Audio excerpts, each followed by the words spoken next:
नमस्कार, राम राम। आप सभी विद्यार्थियों को आपके अपने विद्यास्थल में स्वागत है। तो उम्मीद करते हैं तुम लोग जहाँ हो कमाल आ जाओ, शानदार, बेमिसाल, अद्भुत, गजब, मस्त स्वस्थ, तंदुरुस्त होकर अपने जीवन में कुछ अच्छा करने का प्रयास कर रहा होगा।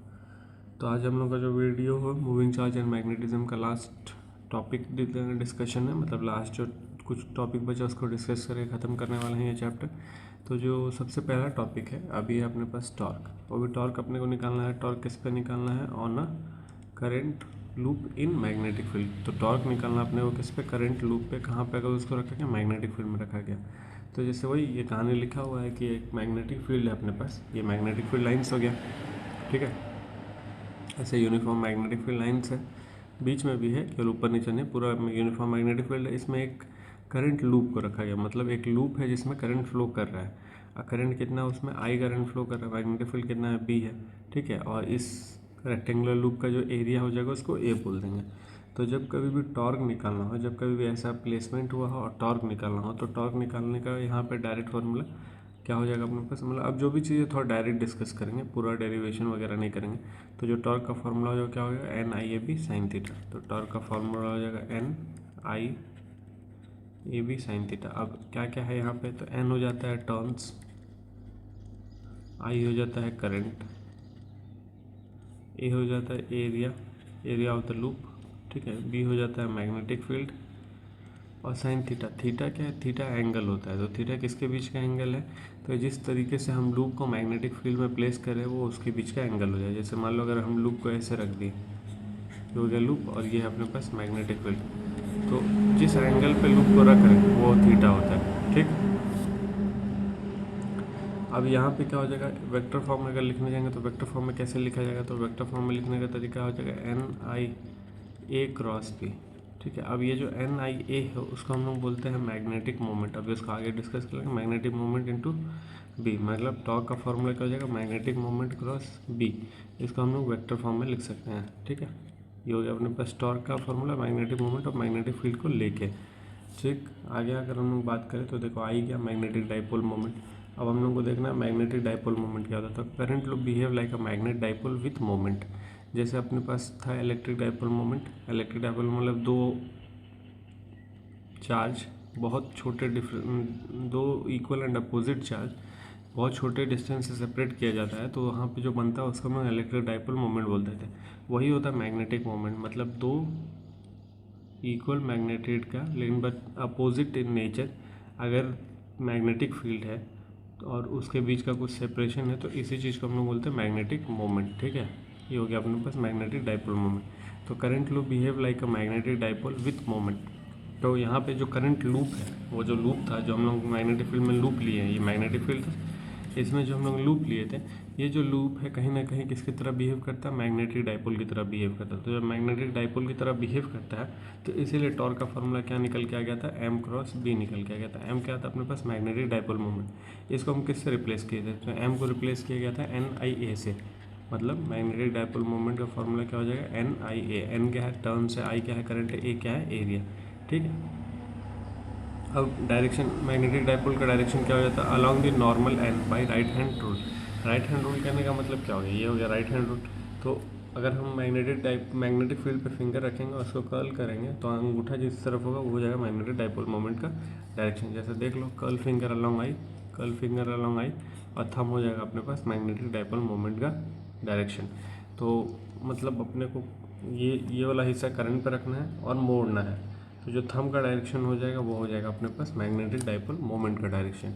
अब देखो छोटा छोटा क्या फॉर्मूला अपने पास वो देख लिया जाए। तो कॉम्पैक्ट फार्मूला क्या हो जाएगा? टॉर्क हो जाएगा magnetic moment into magnetic field.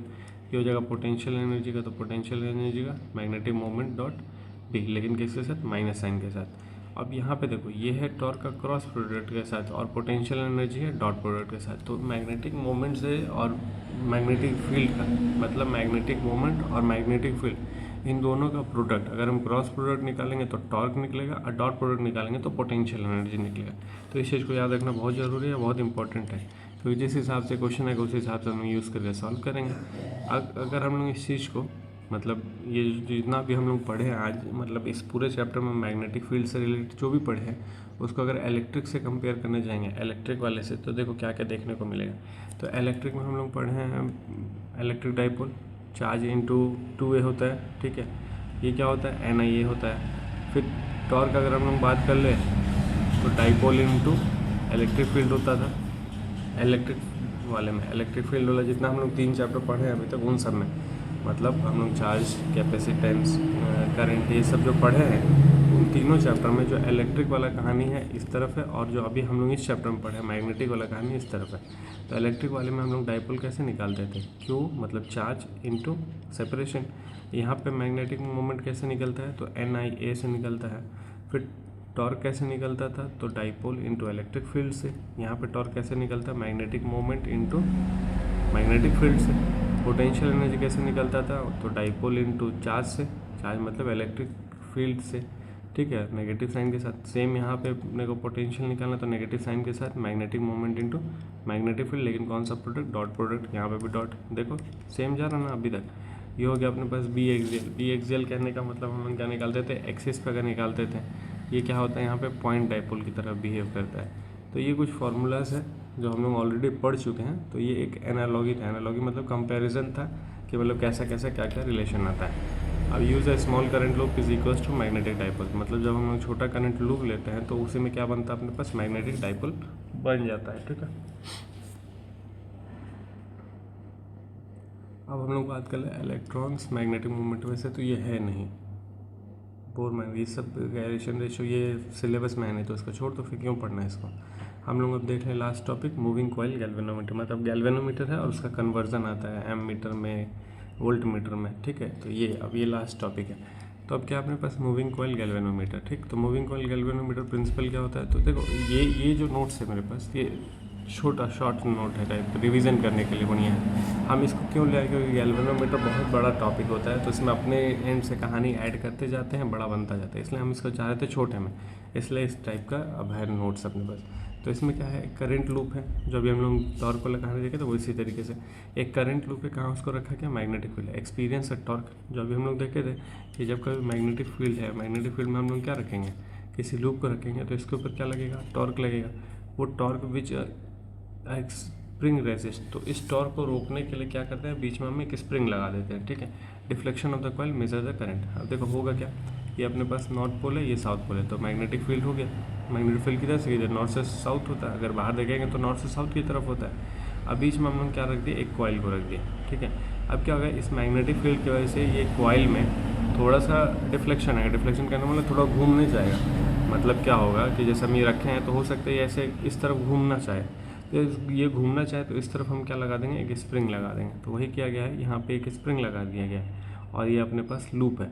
तो ये जो स्प्रिंग है इस कॉइल को घूमने से रोकेगा, ठीक है, इस कॉइल को घूमने से रोकेगा। लेकिन इसके अंदर एक ऐसा इंस्ट्रूमेंट लगा देंगे जिसमें डिफ्लेक्शन शो होगा, ये स्प्रिंग की वजह से इसमें डिफ्लेक्शन शो होगा। तो ये जो डिफ्लेक्शन है वही इसमें करंट बताता है। तो इसी को हम लोग बोलते हैं मूविंग कॉइल गैल्वेनोमीटर। ये इस तरीके से काम करता है कि हम लोग जब कभी भी किसी भी मैग्नेटिक फील्ड में किसी लूप को रखते हैं, वो लूप पर टॉर्क लगता है, लेकिन उस टॉर्क को रेजिस्ट करने के लिए एक स्प्रिंग लगा देते हैं और बीच में एक इंस्ट्रूमेंट लगा देते हैं, जिसकी वजह से वो जो लूप है वो नहीं घूमता, लेकिन इंस्ट्रूमेंट पर लगा हुआ जो नीडल है वो घूमता है। तो वो जो नीडल घूमता है वही अपने को करंट का इंटेंसिटी बताता है। तो यही चीज़ है मूविंग कॉइल गैल्वेनोमीटर का प्रिंसिपल, कि काम कैसे करता है।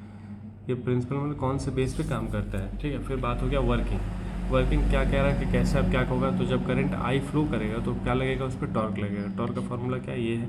तो अब स्प्रिंग एक्सर्ट रिस्टोरिंग फोर्स, मतलब क्या होगा कि रोकने का काम कर रहा है। जैसे देखो मैग्नेटिक फील्ड गया, ये मैग्नेटिक फील्ड है, इस पर टॉर्क लग रहा है। अभी हम बात करें इसको रोकने का काम कौन कर रहा है, स्प्रिंग कर रहा है। तो स्प्रिंग क्या करेगा, स्प्रिंग एक्सर्ट रिस्टोरिंग टॉर्क, जिसको हम लोग क्या बोलते हैं, KFI। अब KFI क्या होता है, रिस्टोरिंग। जैसे स्प्रिंग फोर्स क्या होता है, KX हम लोग लेते हैं ना, KX। स्प्रिंग फोर्स क्या होता है, माइनस ऑफ KX, ये हम लोग लेते हैं। तो ये जो KX होता है, K होता है कांस्टेंट और X होता है डिस्प्लेसमेंट, कितना हम उसको दबा रहे, कंप्रेशन और एक्सटेंशन, ये सब। यहाँ पे एंगल से घूम रहा है, तो एंगल से घूम रहा है इसलिए हम क्या लेंगे, फाई ले लेंगे। तो कुल मिला के ये अपने पास टॉर्क हो गया। और इसको रोकने के लिए जो स्प्रिंग फोर्स लगा रहा है वो क्या लगा रहा है, KFI लगा रहा है, ठीक है। तो यहाँ से जो फाई आएगा, मतलब जो एंगल ऑफ डिफ्लेक्शन आएगा, इसी को हम लोग बोलेंगे डिफ्लेक्शन। तो डिफ्लेक्शन क्या आ जाएगा, NIAB अपॉन में K। तो ये अपने पास क्या निकल के आ गया, डिफ्लेक्शन के लिए निकल के आ गया। अब आगे अगर हम लोग बात कर ले तो क्या लिखा है, radial B curved pole faces always sine theta is equals to I. ठीक है, ये बात होगी अपने पास डिफ्लेक्शन का। अब हम लोग आगे बात कर ले गैल्वेनोमीटर सेंसिटिविटी, मतलब ये क्या हो गया, इसका वर्किंग कैसे काम करता है, ये टॉर्क लगता है तो कितना एंगल से घूमेगा, ये सब बात हो गया। और बात हो जाता है गैल्वेनोमीटर सेंसिटिविटी के, सेंसिटिविटी में कितना जल्दी वो रीड कर सकता है, ठीक है, कितना सेंसिटिव है वो। तो अब हम लोग बात करेंगे इसमें करंट सेंसिटिविटी और वोल्टेज सेंसिटिविटी। तो डिफ्लेक्शन पर यूनिट करंट, अगर हमको बात करना है डिफ्लेक्शन पर यूनिट करंट, मतलब जिस हिसाब से हम करंट फ्लो करा रहे हैं उस हिसाब से हमको डिफ्लेक्शन देखना है। तो डिफ्लेक्शन का फॉर्मूला क्या था, NIAB अपॉन में K। तो अपने को डिफ्लेक्शन पर यूनिट करंट देखना, तो यही तो बात करें, तो I को इधर भेज देंगे तो क्या हो जाएगा अपने पास NAB अपॉन में K। तो ये हो गया अपने पास करंट सेंसिटिविटी। इसी तरीके से अगर वोल्टेज सेंसिटिविटी निकालना है तो डिफ्लेक्शन अपॉन में वोल्टेज ले आना पड़ेगा। तो डिफ्लेक्शन पर यूनिट वोल्टेज अगर हो जाएगा, कहने का मतलब यही बात हो रहा है, डिफ्लेक्शन पर यूनिट वोल्टेज मतलब ये बात हो रहा है। तो यहाँ पे क्या बचेगा अपने पास, तो यहाँ बचेगा डिफ्लेक्शन और V के जगह पे लिख देंगे IR क्या resistance, V is equals to IR होता है, तो IRG। और अब भी अपने को मालूम है कि जो करंट जो हम लोग फार्मूला लिखते हैं, जैसे फ्लक्स डिफ्लेक्शन का फार्मूला क्या है, NIAB अपॉन में कि ये डिफ्लेक्शन का फार्मूला है। अगर हम इस I को इधर लेके आ रहे हैं, जैसे देखो हम क्या करना चाह रहे हैं, हम इसी से समझा देते हैं, इसको साफ करो। हाँ, जो फार्मूला है अपने पास उसी से हम समझते हैं। तो फ्लक्स डिफ्लेक्शन का फार्मूला क्या है, ये फ्लक्स हम बोल रहे बार बार, डिफ्लेक्शन का फार्मूला क्या है, NIAB अपॉन में K, ये डिफ्लेक्शन का फार्मूला। अपने को निकालना वोल्टेज सेंसिटिविटी। अब हम क्या कर लेंगे, फ्लक्स अपॉन करंट कर लेंगे, तो ये हो जाएगा NAB अपॉन में K। इतना समझ आया। अगर हम लोग कर ले ये, हम ये लिख दें, मतलब इस तरफ RG से मल्टीप्लाई किए हैं, तो क्या इस तरफ भी RG से मल्टीप्लाई करना पड़ेगा ताकि हिसाब किताब बराबर है, दोनों तरफ सेम रहे, कोई दिक्कत ना हो। अब ये जो RG है मतलब रेजिस्टेंस ऑफ गैल्वेनोमीटर है, ठीक है, ये रेजिस्टेंस से मल्टीप्लाई किए, तो IR कहने का मतलब क्या हो जाएगा, V वोल्टेज गैल्वेनोमीटर का, तो ये हो जाएगा NAB अपॉन में KRG। तो ये अपने आप पास आ जाएगा वोल्टेज सेंसिटिविटी, मतलब गैल्वेनोमीटर में अगर हमको वोल्टेज सेंसिटिविटी निकालना है तो उसका फॉर्मूला क्या हो जाएगा, NAB अपॉन में KRG। ठीक है, ये समझ आया, ये कोई दिक्कत नहीं है। अब कह रहा है how to make sensitive, sensitive कैसे बनाएंगे, मतलब अभी हम लोग देखें कि इंक्रीज़ करना है डिक्रीज़ करना है फॉर वोल्टेज सेंसिटिव, मतलब हमको अगर सेंसिटिव बनाना, मतलब कितना जल्दी वो रीड कर सके, तो ये सब किन किन चीज़ों पर डिपेंड कर रहा है, तो डायरेक्टली डिपेंड करता है NIA पे। क्यों, क्योंकि भाई flux upon current NAB upon K, यही तो आया था फॉर्मूला, या फिर फ्लक्स बोल रहे हैं, डिफ्लेक्शन अपॉन वोल्टेज अगर हम लोग बात करेंगे तो NAB अपॉन में KRG, यही तो है फार्मूला। तो NAB जो ये NAB पे, मतलब ये जो पूरा पार्टी है सेंसिटिव वाला पार्टी है, करंट सेंसिटिविटी हो जाए चाहे वोल्टेज सेंसिटिविटी हो जाए, NAB पे डायरेक्टली डिपेंड करा, मतलब अगर हम इसको इंक्रीज़ करेंगे तो वो भी क्या होगा, इंक्रीज़ करेगा। तो वही बात हो गया, NAB पे क्या कर रहा है, ये डायरेक्टली डिपेंड कर रहा है, तो अगर इसको इंक्रीज़ करेंगे तो वो भी इंक्रीज़ होगा। अब देखो के जो है इन्वर्सली डिपेंड कर रहा है, तो इन्वर्सली डिपेंड कर रहा है मतलब के को डिक्रीज़ करेंगे तो वो ये जो पूरा पार्टी है वो इंक्रीज़ करेगा, तो डिक्रीज़ के यूज़ अ सॉफ्ट स्प्रिंग, मतलब हमको क्या करना है, अगर इसको बढ़ाना है तो अगर हम इसको बढ़ाएंगे मतलब न्यूमरेटर वाले पार्टी को बढ़ाएंगे तो ये बढ़ेगा। अब डिनोमिनेटर में क्या बोल रहा है कि अगर डिक्रीज़ करना है तो क्या करना पड़ेगा, हमको सॉफ्ट स्प्रिंग का इस्तेमाल करना पड़ेगा। करंट सेंसिटिव को और डिक्रीज़ करना है तो हमको क्या करना पड़ेगा, सॉफ्ट स्प्रिंग का इस्तेमाल करना पड़ेगा। फिर कह रहा है कि अगर वोल्टेज सेंसिटिविटी जाएंगे तो एक पार्टी और है अपने पास रेजिस्टेंस, यहाँ तो बस के था, यहाँ भी बस के और आर है, तो वोल्टेज ये जो कीप है आर, उसको भी क्या करना पड़ेगा, छोटा रखना पड़ेगा। तो अगर हम इसको भी छोटा रखेंगे तो ये क्या होगा, बड़ा होगा, क्योंकि ये छोटा होगा तो ये बड़ा होगा, डिनोमिनेटर छोटा होगा तो न्यूमरेटर तो बढ़ा ही आना है। ठीक है, तो कुल मिलाकर अगर इसको बढ़ाना है तो NAB को इंक्रीज़ कर सकते हैं, फिर जो के है उसको हम लोग सॉफ्ट स्प्रिंग का इस्तेमाल कर सकते हैं, ये जो रेजिस्टेंस है इसको हम लोग छोटा इस्तेमाल कर सकते हैं। तो जब ये सब काम करेंगे तो ये दोनों चीज़ बढ़ने लगेगा। ठीक है, उम्मीद करते हैं ये भी समझ आएगा, फार्मूले पे डिपेंड है ये सारा। उसके बाद बात कर ले क्या चीज़, if you increase N R rises to so a more current and sensitivity में भी लेस वोल्टेज है। हाँ, तो कह रहे हैं कि जैसे हम एन को बढ़ाएंगे, मतलब नंबर ऑफ टर्न्स को बढ़ाएंगे, तो जो रेजिस्टेंस है वो अपने आप बढ़ जाएगा, क्योंकि भाई नंबर ऑफ टर्न्स अगर हम लोग बढ़ा रहे हैं तो रेजिस्टेंस तो बढ़ना है, क्योंकि वायर का लेंथ बड़ा हो रहा है। तो सो a more current sensitivity galvanometer में भी लेस वोल्टेज सेंसिटिव, मतलब उस केस में क्या हो, जैसे देखो ये एक सब MCQ टाइप क्वेश्चन या फिल इन द ब्लैंक, कह रहा है कि अगर हम एन को बढ़ा दिए तो RG क्या हो जाएगा, RG भी बढ़ जाएगा। भाई हम एन को बढ़ा रहे हैं नंबर ऑफ टर्न्स, तो रेजिस्टेंस भी बढ़ जाएगा। तो इस केस में क्या होता है, इस केस में जो करंट सेंसिटिविटी है, मतलब ये जो चीज़ है ये बढ़ जाएगा, लेकिन जो वोल्टेज सेंसिटिविटी है वो क्या हो सकता है, कम हो सकता है। इस चीज़ से याद रखना है कि जब हम लोग n बढ़ाएंगे, रेजिस्टेंस बढ़ाएंगे, तो जो करंट सेंसिटिविटी है वो तो इंक्रीज़ करेगा, ठीक है, मोर हो जाएगा करंट सेंसिटिव। लेकिन करंट सेंसिटिव मतलब जितना छोटा करंट जाएगा उतना जल्दी वो रीड कर सकता है, लेकिन वोल्टेज सेंसिटिविटी डिक्रीज़ कर जाएगा इस केस में, ठीक है। तो इस चीज़ को याद रखना है, ये सब नोट्स टाइप में। अब क्या करना, अपने को कन्वर्ट करना, मतलब ये भी इंपॉर्टेंट चीज़ है। गैल्वेनोमीटर को एम मीटर में कन्वर्ट करना, गैल्वेनोमीटर को वोल्ट मीटर में कन्वर्ट करना। देखो गैल्वेनोमीटर क्या है, करंट मेजर करता है, बहुत छोटा सा करंट रहेगा तो भी गैल्वेनोमीटर मेजर कर सकता है। अब हम एम मीटर बढ़ाना है, एम मीटर मतलब करंट ही मेजर करना है लेकिन लार्ज क्वांटिटी का। गैल्वेनोमीटर छोटा करंट भी मेजर कर लेता है, करंट ही मेजर करता है, ठीक है। अब हम गैल्वेनोमीटर को कन्वर्ट करना चाह रहे हैं किसमें, वोल्ट मीटर, एम मीटर में। तो an ammeter measure current placed in series with circuit, it must have very low resistance. तो मतलब कब हो जाएगा, गैल्वेनोमीटर को क्या करना है, एम मीटर बनाने के लिए हमको क्या करना पड़ेगा, उसको एक सीरीज़ में लगाना पड़ेगा सर्किट में। It must have very low resistance, मतलब एक रेजिस्टेंस अपने को लगाना पड़ेगा गैल्वेनोमीटर के साथ सीरीज़ में जिसके पास बहुत कम रेजिस्टेंस हो। इस मेथड को हम बोलते हैं शंट इन पैरेलल, ठीक है। जैसे ये हो गया अपने पास गैल्वेनोमीटर। अब गैल्वेनोमीटर में हम ये लगा दिए हैं शंट रेजिस्टेंस, और कैसे लगाए हैं, पैरेलली लगाए हैं। तो जब कभी भी हम लोग गैल्वेनोमीटर में, जैसे सिंपल ये डायग्राम समझ लो ना, ये हो गया, ये हो गया। तो गैल्वेनोमीटर में अगर हम एक रेजिस्टेंस लगा दें, इस रेजिस्टेंस को हम लोग बोलेंगे शंट रेजिस्टेंस, ठीक है। तो जब कभी भी एक स्मॉल रेजिस्टेंस, मतलब ये बहुत छोटा रेजिस्टेंस है, गैल्वेनोमीटर के साथ पैरेलली लगा दे, तो ये जो इंस्ट्रूमेंट है ये किस में कन्वर्ट हो गया, एम मीटर में, ठीक है। तो गैल्वेनोमीटर के साथ अगर स्मॉल रेजिस्टेंस हम लोग पैरेलली लगा देंगे तो इंस्ट्रूमेंट किस में कन्वर्ट हो जाता है, एम मीटर में कन्वर्ट हो जाता है। तो इस बात को याद रखना है। अब डेरिवेशन, तो डेरिवेशन क्या मजाक है, डेरिवेशन तो कुछ है नहीं। तो क्या कह रहा है, सेम भी अक्रॉस गैल्वेनोमीटर, मतलब क्या हो गया, जैसे मान लो ये सर्किट है अपना,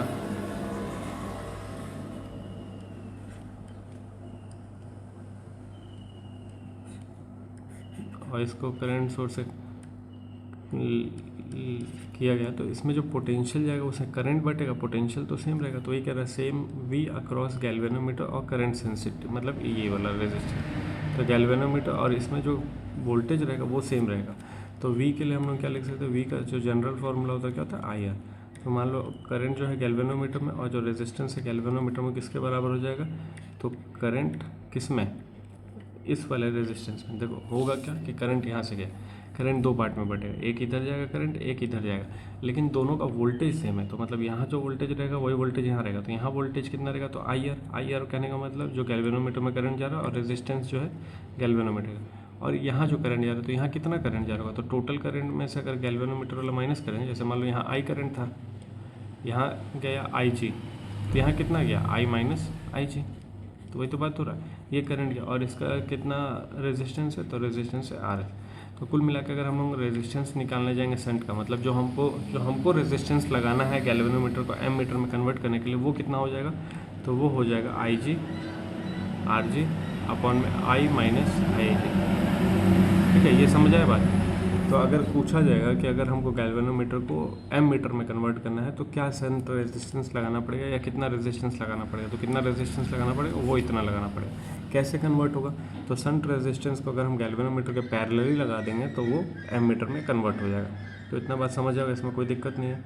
अब कह रहा है कि इफेक्टिव रेजिस्टेंस के बारे में बात कर लीजिए। इफेक्टिव एम मीटर रेजिस्टेंस क्या हो जाएगा, तो अगर हमको आर इक्विवेलेंट मतलब नेट रेजिस्टेंस निकालना है तो क्या हो जाएगा, रेजिस्टेंस ऑफ गैल्वेनोमीटर, मतलब बात कर लेते हैं आर नेट निकालना, तो रेजिस्टेंस ऑफ गैल्वेनोमीटर और साथ में हो जाएगा अपने पास शंट रेजिस्टेंस अपॉन में,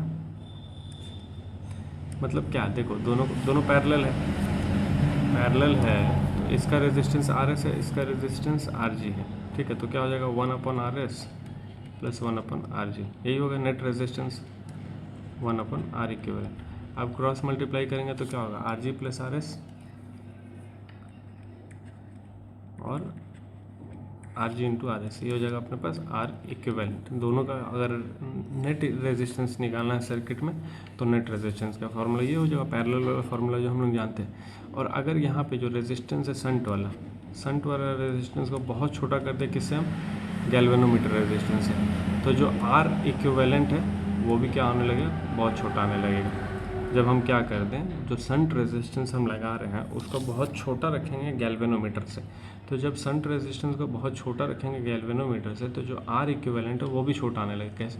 जैसे मान लो एक बात हम कह रहे हैं, ये बहुत छोटा रखे हैं तो मल्टीप्लाई करने का भी कोई फर्क नहीं पड़ेगा, प्लस करने का भी कोई फर्क नहीं पड़ेगा, तो जो वैल्यू आने लगेगा कुल मिला के दोनों कैंसिल करके 1 ही आने लगे, तो इसलिए आर इक्विवेलेंट भी बहुत छोटा हो जाएगा और ये जो चीज़ है बहुत अच्छा होता है। तो जब कभी भी हमको गैल्वेनोमीटर को एमीटर में कन्वर्ट करना और अच्छे क्वालिटी में कन्वर्ट करना है, मतलब बहुत कम लॉसेस के साथ कन्वर्ट करना है, तो हम क्या करेंगे, शंट रेजिस्टेंस लगाएंगे, लेकिन गैल्वेनोमीटर से उसका वैल्यू बहुत कम रखेंगे तो उस केस में जो अपने पास एमीटर मिलेगा अच्छे क्वालिटी का मिलेगा। तो ये भी एक क्वेश्चन बन सकता है कि अगर अच्छे क्वालिटी का या फिर अच्छा मेजरमेंट चाहिए एमीटर में गैल्वेनोमीटर को कन्वर्ट करके तो क्या कंडीशन होने चाहिए, तो ऑप्शन दे देगा। तो ऑप्शन में एक ऑप्शन ये हो जाएगा कि हम लोग को जो शंट रेजिस्टेंस का रेजिस्टेंस है उसको बहुत कम रखना पड़ेगा एज कम्पेयर टू गैल्वेनोमीटर का रेजिस्टेंस। ठीक है, तो उम्मीद करते हैं ये समझ आएगा पूरा कहानी। अब हम लोग चलते हैं गैल्वेनोमीटर को वोल्ट मीटर में कन्वर्ट करना। तो एमीटर में तो कन्वर्ट कर दिया, अब अपने को कन्वर्ट करना वोल्ट मीटर में।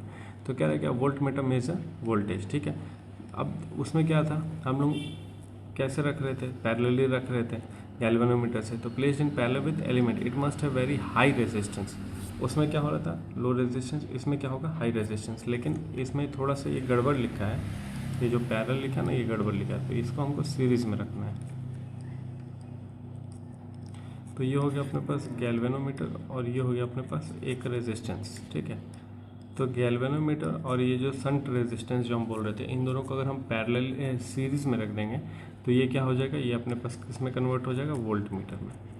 अभी तक तो इक्वल करंट मेजर कर रहा था, लेकिन जब शंट रेजिस्टेंस अगर उसके साथ हम सीरीज़ में रख देंगे तो वोल्टेज भी मेजर करके दे देगा उन दो पॉइंट्स के बीच में। जैसे क्या हो गया, ये हो गया अपने पास, यहाँ हो गया गैल्वेनोमीटर, ये हो गया अपने पास शंट रेजिस्टेंस और ये हो गया RS गैल्वेनोमीटर। तो इन दो पॉइंट के बीच में अगर हमको वोल्टेज निकालना है तो अगर हमको गैल्वेनोमीटर के साथ एक शंट रेजिस्टेंस लगा देंगे तो हम इन दोनों पॉइंट के बीच का वोल्टेज भी निकाल सकते हैं। ठीक है, तो ये हो गया अपने पास क्या, conversion of galvanometer into volt meter. ये सिंपल तरीका हो गया। अब थोड़ा सा डेरिवेशन कहानी देख लीजिए, क्या क्या कहानी कह रहा है, फुल स्केल डिफ्लेक्शन करें, मतलब उसमें जो करंट होगा गैल्वेनोमीटर में, जो करंट होगा कितना होगा, IG होगा, और जो मैक्सिमम वोल्टेज होगा कितना होगा, V होगा। तो V का फार्मूला क्या होता है, V का फार्मूला होता है I, यही होता है। यहाँ पे जो अपने पास V मिलेगा वो क्या मिलेगा, I, जो गैल्वेनोमीटर में जा रहा है, और रेजिस्टेंस मतलब टोटल रेजिस्टेंस, तो टोटल बाई सीरीज़ में है तो गैल्वेनोमीटर का रेजिस्टेंस प्लस शंट रेजिस्टेंस, ये हो जाएगा अपने पास वोल्टेज अगर मतलब इस केस में निकालना तो क्या मिलेगा, जो करंट गैल्वेनोमीटर में जा रहा है और यही करंट रेजिस्टेंस में जा रहा है, तो कॉमन लेके गैल्वेनोमीटर वाला करंट लिख दिया, और टोटल रेजिस्टेंस, तो टोटल रेजिस्टेंस प्लस हो क्या आ जाएगा। तो कुल मिलाकर अगर यहाँ से हम क्या निकालना चाहें, शंट रेजिस्टेंस का वैल्यू निकालना चाहें तो क्या लिखेंगे, IG V माइनस, या फिर ऐसे लिख देते ना, V अपॉन में IG माइनस RG। ठीक है, ये हो जाएगा अपने पास इसका शंट रेजिस्टेंस का वैल्यू।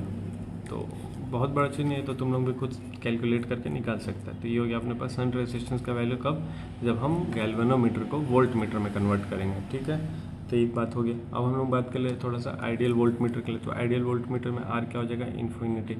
R इन्फिनिटी मतलब जो शंट रेजिस्टेंस है उसका वैल्यू अगर इन्फिनिटी कर देंगे तो किसमें बिहेव करेगा, आइडियल वोल्ट मीटर में। वैसे आइडियल एम मीटर में भी क्या करना था, वही कहानी करना था। जो पैरेलली हम लोग रेजिस्टेंस लगा रहे हैं उसका वैल्यू अगर इन्फाइनाइट कर देंगे तो आइडियल एम मीटर हो जाएगा। प्रैक्टिकली अगर बात कर ले तो R को हमको क्या चूज़ करना है, इस तरीके से चूज़ करना है, R चूज एंड सो जो गैल्वेनोमीटर का करंट है बहुत छोटा हो जाए I से। तो यहाँ किससे बात कर, लेस देन 1% से। तो प्रैक्टिकली हम लोग क्या करते हैं, जो गैल्वेनोमीटर में करंट जाता है उसको हम लोग बहुत छोटा, मतलब जो करंट है अपने पास उस करंट से गैल्वेनोमीटर में जाने वाला करंट को बहुत छोटा रखते हैं, तो अपने पास जो मिलता है प्रैक्टिकली हम लोग इस तरीके से इस्तेमाल करते हैं। तो ये हो गया कुल मिला गया कन्वर्जन और वोल्ट मीटर का कहानी, एम मीटर का कहानी और गैल्वेनोमीटर का कहानी। तो ये चैप्टर भी एक तरह से अपना कंप्लीट होता है, बस यहीं तक था सारा कहानी। और ये जो भी नोट्स था बहुत छोटा छोटा है। ठीक है, तुम लोग अगर बहुत लिखना है, बहुत ज़्यादा समझना है, जानना है तो मतलब कहीं और से देख लेना। बाकी हम इसको छोटे में रखे थे इसलिए ताकि हम चाहते थे इस पूरे टॉपिक को एक वीडियो में कंप्लीट कर दें। तो वैसे तो जब लिखा जाता है तो वर्किंग, प्रिंसिपल, कंस्ट्रक्शन, मेथड, ये सब आता है गैल्वेनोमीटर में, जिससे वो लंबा हो जाता है। तो तो बस लिखने वाला बात है, बाकी जितना हम पता है मोटा मोटी वही काम होता है। उसके बाद दोनों का कन्वर्जन आता है, गैल्वेनोमीटर का एमीटर में, गैल्वेनोमीटर का वोल्ट मीटर में, वो दोनों हम लोग बात ही कर लिए। उसमें हम लोग रेजिस्टेंस को कैसे लगाएंगे, कितना निकलेगा, वो सब भी डिस्कस कर ही लिए। तो मोटा मोटी हर चीज़ डिस्कस कर लिए हम लोग, ठीक है, कुछ छूट नहीं रहा है। अब हम लोग बात कर लेते हैं समरी कहने का मतलब है कि जो जो हम लोग पढ़े हैं वो सब यहाँ पे एक पेज पे दिख जाएगा तुम लोग। तो हम लोग फोर्स निकाले थे सबसे पहले। तो फोर्स हम लोग क्या निकाले थे, फोर्स निकाले थे QVV। ये कब था, केवल मैग्नेटिक फील्ड के लिए, लेकिन जब इलेक्ट्रिक फील्ड भी आ जाएगा तब अपने पास ये फार्मूला निकल के आ रहा था, ठीक है। अब उसके बाद क्या था, एक और फार्मूला हम लोग निकाले थे, फोर्स ILB, मतलब जिसको BIL बोल रहे थे। अब उसी चीज़ को क्रॉस प्रोडक्ट हटा के लिखेंगे, मतलब मैग्नीट्यूड फॉर्म में, स्केलर फॉर्म में लिखेंगे तो क्या लिखेंगे, VIL sin थीटा लिख देंगे। अब मोशन इन मैग्नेटिक फील्ड, तो अगर किसी पार्टिकल का मैग्नेटिक फील्ड में मोशन हो रहा है तो वो सर्कुलर पाथ में घूमेगा, सर्कुलर पाथ में घूमेगा तो जो रेडियस जो है क्या हो जाएगा, यही हो जाएगा। कल ही अभी इस पर हम लोग क्वेश्चन डिस्कस किए हैं। उसके बाद अगर हम लोग को टाइम पीरियड निकालना है तो टाइम पीरियड का फॉर्मूला ये हो जाएगा। अगर पिच निकालना है, पिच मतलब फ्रीक्वेंसी वगैरह निकालना है तो उस हिसाब से ये हो जाएगा। ये सब हम लोग डिस्कस कर चुके हैं। उसके बाद फील्ड्स के बारे में बात कर ले तो वायर है, मतलब अपने पास स्ट्रेट वायर है तो ये हो जाएगा, लूप है तो ये हो जाएगा, लूप एक्सिस, सोलेनॉइड, टोरॉइड तो हम लोग पढ़े नहीं है। टोरॉइड क्यों नहीं पढ़े हैं, क्योंकि सिलेबस में है नहीं, तो टोरॉइड को नहीं डिस्कस किया हम लोग, सोलेनॉइड तक डिस्कस किए हैं, ठीक है। उसके बाद तो पैरेलल वायर है, तो पैरेलल वायर में फोर्स पर यूनिट लेंथ ये निकल के आ जाएगा, टॉर्क है तो टॉर्क ये निकल के आ जाएगा, डाइपोल ये हो जाएगा अपने पास। ये सब हम लोग डिस्कस कर चुके हैं। गैल्वेनोमीटर के बारे में भी हम लोग डिस्कस किए। तो कुल मिला के इस चैप्टर में जो मोटा मोटी हम लोग डिस्कस किए वो सब इस पेज में है। तो मतलब अगर चैप्टर कंप्लीट हो जाए तो इस पेज को एक बार गो थ्रू कर लेना, आराम से सारी चीज़ क्लियर हो जाएगा, रिवाइज भी हो जाएगा। तो उम्मीद करते हैं जो भी आज हम लोग डिस्कस किए सब समझ आया होगा और तुम लोगों तक पहुंचा होगा। और बस इतना ही था इस चैप्टर में। ये चैप्टर भी अपना कंप्लीट होता है, देखेंगे आप 2-4 न्यूमेरिकल अगर मिलेगा इसके ऊपर, कन्वर्सन के ऊपर, तो करा देंगे। बाकी हम लोग मिलते हैं नेक्स्ट में, तब तक के लिए राम राम, अपना ख्याल रखना है, पढ़ाई लिखाई करते रहना है।